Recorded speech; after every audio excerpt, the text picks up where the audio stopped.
On August 1, 1971, George Harrison carved out a new chapter in music history with the Concert for Bangladesh, a groundbreaking event that not only raised awareness and funds for a humanitarian crisis, but also laid the foundation for future large-scale benefit concerts.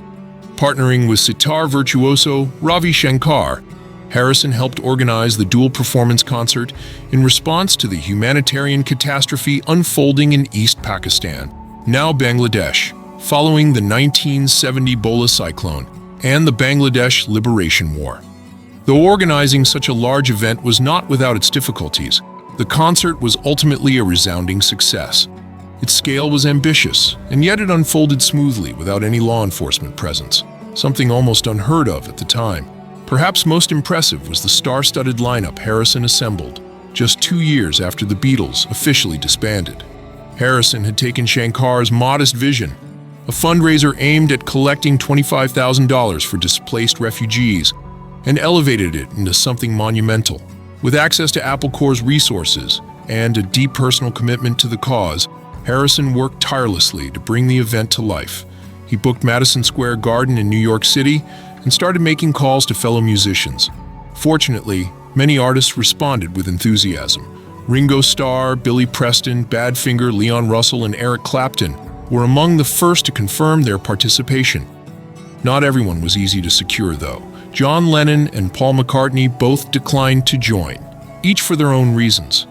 Bob Dylan was hesitant as well, unsure if he wanted to be part of such a massive and public event. To ease his worries, Harrison reportedly opened up about his own nerves and reminded Dylan that he, at least, had experience performing solo, unlike Harrison himself. Eventually, Dylan agreed to take part. Eric Clapton posed another challenge, as he was in the midst of battling a relapse into heroin addiction. Nonetheless, he managed to pull through and made it to the stage. The pressure on Harrison was immense.